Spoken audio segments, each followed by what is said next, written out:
Hi అండి. Welcome back to our channel. ఈరోజు మన రెసిపీ వచ్చేసి పానీపూరి. ఈ పానీపూరి అంటే చిన్న పిల్లల దగ్గర నుంచి పెద్దవాళ్ళ దాకైనా ఇష్టంగా తినే స్ట్రీట్ ఫుడ్. అదే సేమ్ పానీపూరిని ఆ బండి వాళ్ళు ఎలాగైతే తయారు చేస్తారో మన ఇంట్లో మనం కూడా అంతకన్నా బెటర్ హైజెనిక్ టేస్ట్‌తో మనం కూడా ఇంట్లో తయారు చేసుకోగలము. ఈ ప్రాసెస్‌ని ఫాలో అవ్వండి. పర్ఫెక్ట్ పానీపూరి వచ్చి తీరుతుందంతే.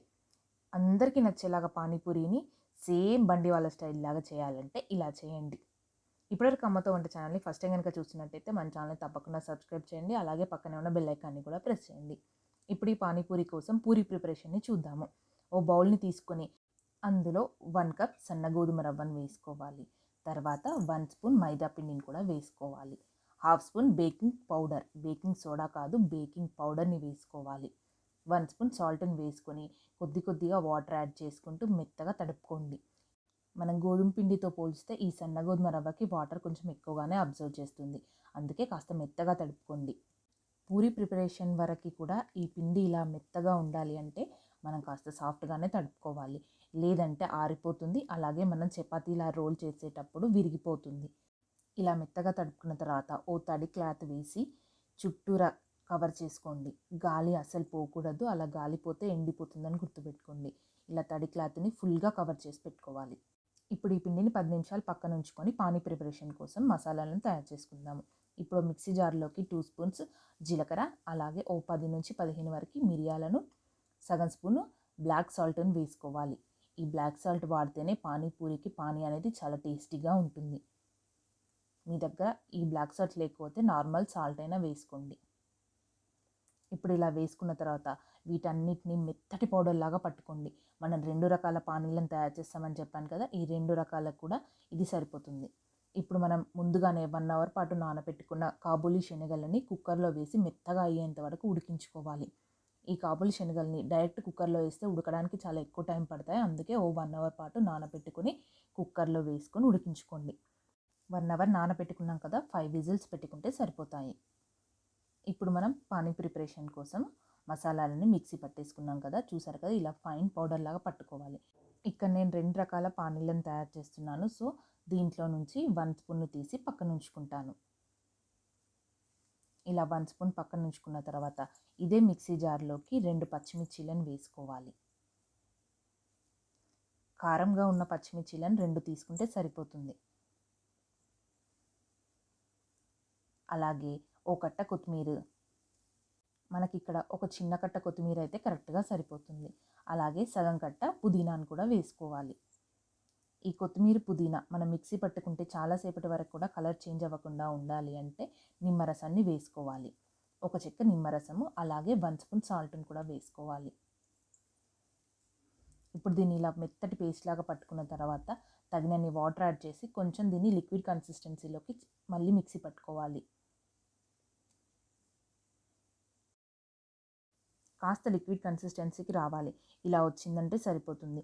దీంతోనే మనం గ్రీన్ చట్నీ తయారు చేసుకుంటాము. అలాగే పానీపూరిలోకి గ్రీన్ వాటర్ని కూడా తయారు చేసుకుంటాము. ఇలా తయారు చేసుకున్న ఈ గ్రీన్ చట్నీతో పానీని తయారు చేసుకుందాము. ఈ గ్రీన్ చట్నీని ఒక బౌల్లోకి 2 స్పూన్స్ వేసుకోవాలి. ఇప్పుడు ఒక పెద్ద నిమ్మకాయ సైజంత చింతపండుని ఓ పావు గంట నానబెట్టండి. ఇప్పుడు ఇలా నానబెట్టిన చింతపండులో నుంచి సగం కప్పు వరకు రసంని తీసుకోవాలి. ఇలా సగం కప్పు తీసుకుంటే ఈ పానీలోకి సరిపోతుంది. ఈ గ్రీన్ చట్నీలోకి ఈ చింతపండు రసంని వేసుకోవాలి. ఈ చింతపండు రసం వేసిన తర్వాత మన రుచికి సరిపడినంత సాల్ట్ని వేసుకోవాలి. అలాగే బ్లాక్ సాల్ట్ని కూడా వేసుకోవాలి. ఈ బ్లాక్ సాల్ట్ వేస్తేనే పానీపూరికి యాక్చువల్ టేస్ట్, అస్సలైన టేస్ట్ ఉంటుందని గుర్తుపెట్టుకోండి. ఇప్పుడు తగినన్ని వాటర్ పోసుకొని జారుడుగా లిక్విడ్ కన్సిస్టెన్సీలో కలుపుకోండి. మన పానీపూరి బండి మీద పానీ ఎంత లిక్విడ్గా ఉంటుందో అంత లిక్విడ్గా కలుపుకోండి. గ్రీన్ చట్నీతో పానీ అనేది రెడీ అయిపోయింది. మనకి పాత పద్ధతిలో చింతపండుతో పానీని తయారు చేసేవాళ్ళు కదా, ఇప్పుడు సేమ్ అదే పాత పద్ధతిలోనే ఈ చింతపండు రసంతో కూడా మరో పానీని తయారు చేసుకుందాము. ఇలా మిగిలిన చింతపండు మొత్తంని రసం తీసుకున్న తర్వాత దీంట్లో 1 స్పూన్ సాల్ట్, అలాగే పావు స్పూన్ కారంని వేసుకోవాలి. మనం ముందుగా మిక్సీ పట్టుకున్న జీలకర్ర, మిరియాల పొడిని ఇందులో వేసుకోవాలి. వీటిని కొంచెం సేపు కలుపుకున్న తర్వాత తగినన్ని వాటర్ పోసి లిక్విడ్ కన్సిస్టెన్సీని అడ్జస్ట్ చేసుకోవాలి. ఇంతే, సింపుల్గా 2 రకాల పానీలు అనేవి రెడీ అయిపోయాయి. పానీపూరికి ఇప్పుడైతే ఈ గ్రీన్ చట్నీతో చేస్తున్న పానీ ఇస్తున్నారు, కానీ ఒకప్పుడైతే ఈ చింతపండుదే ఇచ్చేవారు. ఇలా పానీని తయారు చేసి పెట్టుకున్న తర్వాత ఇప్పుడు పూరీని తయారు చేసుకుందాం.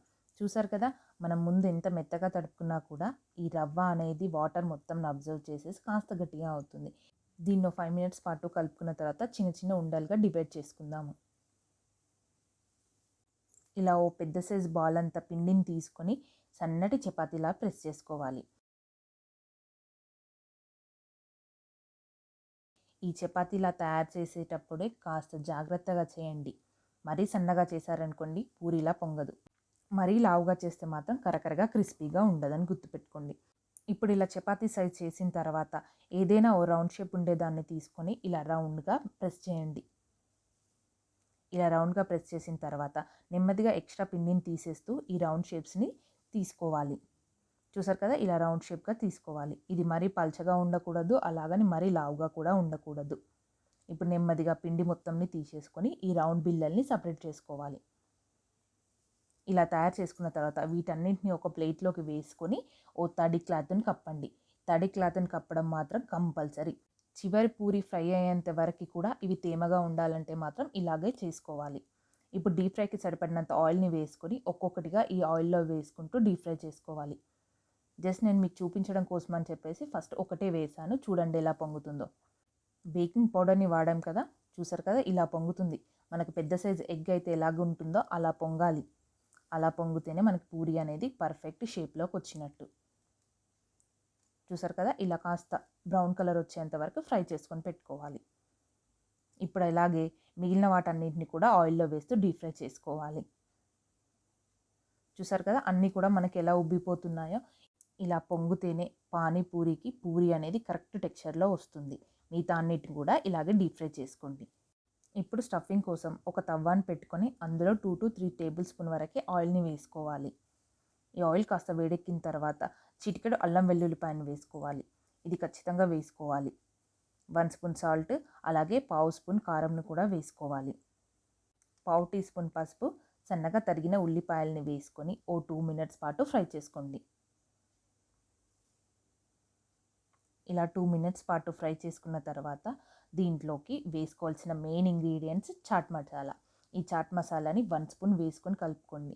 అలాగే 1 స్పూన్ ధనియాల పొడిని కూడా వేసుకున్న తర్వాత ఉడికించిన కాబూలి శనగల్ని కూడా ఇందులో వేసుకోవాలి. చూసారు కదా, మనం 4 విజిల్స్ పెట్టుకుంటే ఇది సాఫ్ట్గా ఉడికిపోతాయి. ఇప్పుడు వీటన్నిటిని వాటర్ లేకుండా ఈ తవ్వ పైన వేసుకున్న తర్వాత మెత్తగా మెష్ చేసుకోవాలి. ఓ బంగాళదుంపని కూడా మెత్తగా ఉడికించుకొని కాస్త ఉప్పు కారం చల్లుకొని దీంట్లో వేసుకోవాలి. మీ దగ్గర మెష్ ఉంటే మెష్తో చేసుకోండి, లేదంటే ఒక బౌల్ని రివర్స్గా చేసి ఇలా ప్రెస్ చేసినా కూడా ఇలాగే మెత్తగా అవుతుంది. ఇప్పుడు మనం ఈ శనగల్ని ఉడికించిన వాటర్ని కూడా ఇందులో వేసుకొని మెత్తగా కలుపుకోవాలి. వాటిపైన ఉండే చెక్కు మొత్తం మెత్తగా ఉడికేంత వరకు ఇలా ప్రెస్ చేస్తూ కలుపుకోండి. ఓ 5 మినిట్స్ వరకు మెల్లగా ఇది దగ్గర పడుతూ ఉంటుంది. అప్పుడు మనం ఉప్పు కారంని అడ్జస్ట్ చేసుకోవాలి. ఇక్కడ నేను సగం స్పూన్ ఉప్పు, అలాగే సగం స్పూన్ కారంని కూడా వేసుకున్నాను.